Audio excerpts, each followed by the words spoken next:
Hello, my name's Jock Matthews.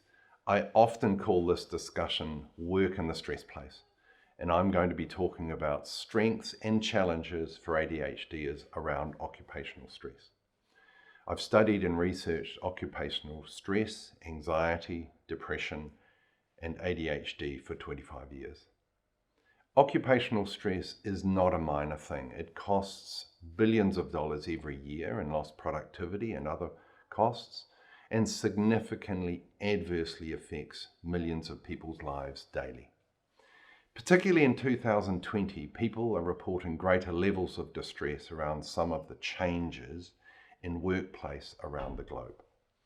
The picture is not all bad for ADHDers, as the symptoms of ADHD can assist and enhance individuals' ability to cope and adapt and even thrive in occupational environments where non-ADHD struggle to cope so well. Work-related stress arises when work demands of various types and combinations exceed a person's capacity and capability to cope. Work-related stress can be caused by various events. For example, a person might feel under pressure if demands of their job, such as hours or responsibilities, are greater than they comfortably manage. Other sources of work-related stress include conflict with colleagues and co-workers or bosses, constant change, and threats to job security, such as potential redundancy. So what one person may perceive as stressful, however, another may view as challenging and interesting. This might be seen as the difference between neurotypicals and those with the ADHD superpower. You might use your ability to make something interesting and therefore engaging for yourself and those around you at work in order to come up with an exciting solution. Whether a person experiences work-related stress depends on the job, the person's psychological makeup, and other factors such as personal life and general health. What is occupational stress? Well, there are a number of causes and the signs of work-related stress, and these can sometimes be exacerbated by the symptoms of ADHD. Working long hours, possibly due to the inefficiencies secondary to distractibility and/or hyper-focus and workaholism. However, often your extra drive and determination can assist with challenges as well. Heavy workloads, possibly due to employees' impulsivity, accepting tasks without considering the requirements and time needed to complete those tasks. This can also, alongside high energy levels and a desire to please others at work. Job insecurity is a current issue for an increasing group of employees in these challenging times with a pending global economic downturn in certain sectors. This can be exacerbated by an increased experience for ADHDers who have had multiple job changes. A number of people with ADHD find the humdrum of day in, day out work roles boring, and therefore this can lead to them moving on to new roles at an increased rate compared to non-ADHDers. Another source of stress might be conflict or difficulties with colleagues or co-workers, possibly exacerbated by impulse control difficulties, irritability, executive functioning challenges around planning and organization, and the flow-on effects on colleagues. Sometimes the difficulties being patient and not interrupting colleagues can contribute to difficulties with communication and conflict resolution processes. Symptoms of work-related stress fall into three areas, although these are not exclusive: physical, psychological, and behavioral. Physical symptoms include fatigue, muscle tension, headaches, heart palpitations, sleeping difficulties such as insomnia and early morning wakening, gastrointestinal upsets, and sometimes dermatological problems. Physical symptoms include depression, anxiety, irritability, pessimism, lower tolerance of frustration and impatience in others, and disinterest in things.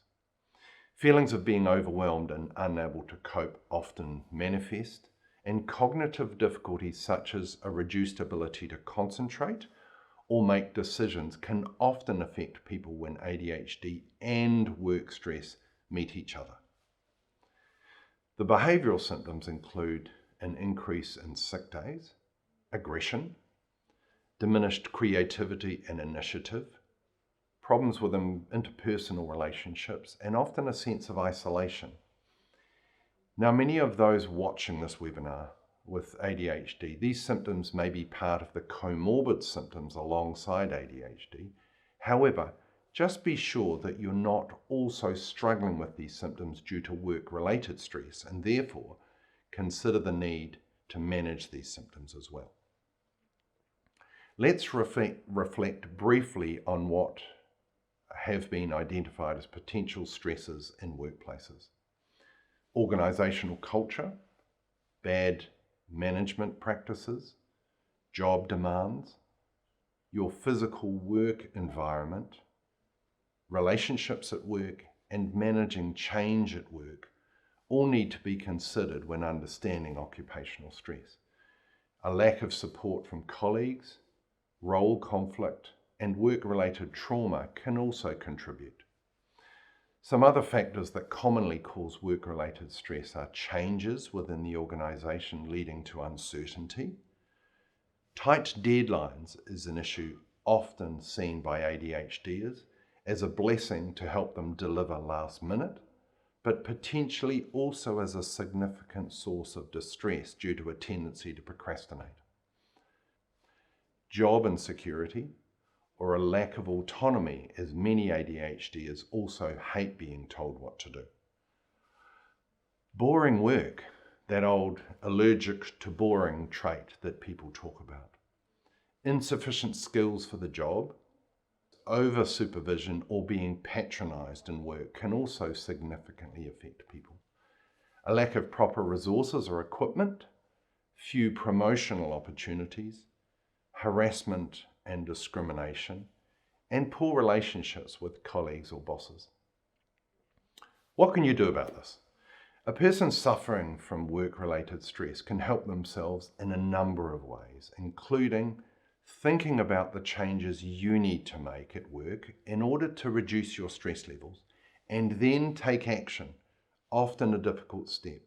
Some changes you can manage yourself, while others will need cooperation and coordination with others. When taking action is not your superpower, then find a way of asking those around you to help with these changes, and follow up with action steps and accountability for these changes. Remember, your ability to engage others may be a real strength.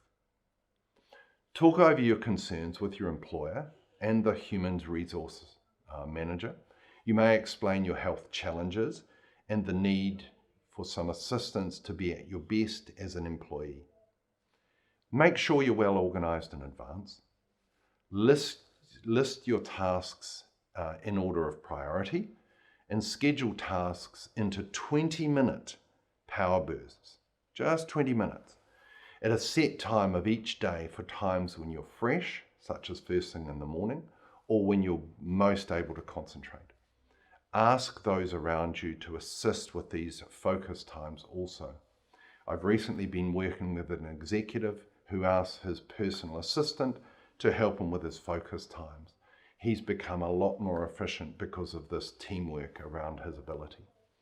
Managing interruptions and things that will derail your task achievement is important, and therefore limiting or stopping notifications on your devices might be helpful. Break a task down into bits and reward yourself with a break after 20 minutes. Stand, stretch for a minute, turn around and sit down again in order to focus. Do this regularly. I do this regularly when lecturing university students to improve their concentration and ability to learn. They generally report after an hour and a half lecture that they still feel rested and able to concentrate, compared with no breaks.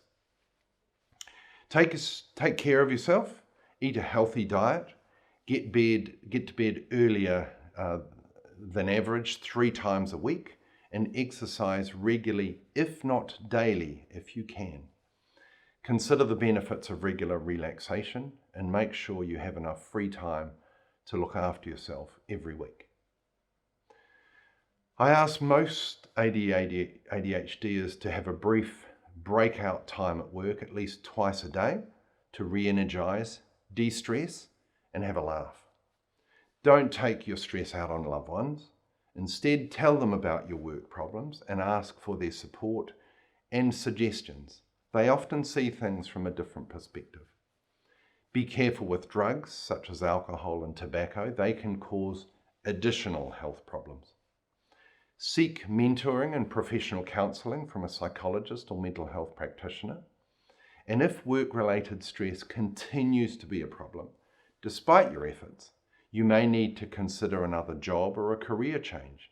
Seek advice of others before making an impulsive move, please. One of the things I see regularly with those with ADHD is their ability to problem solve, bring energy to an area requiring change, and engaging their colleagues in solving issues with good ideas. Use your ADHD strengths to help solve the stresses at work. Thanks for your time, and I hope this has been helpful.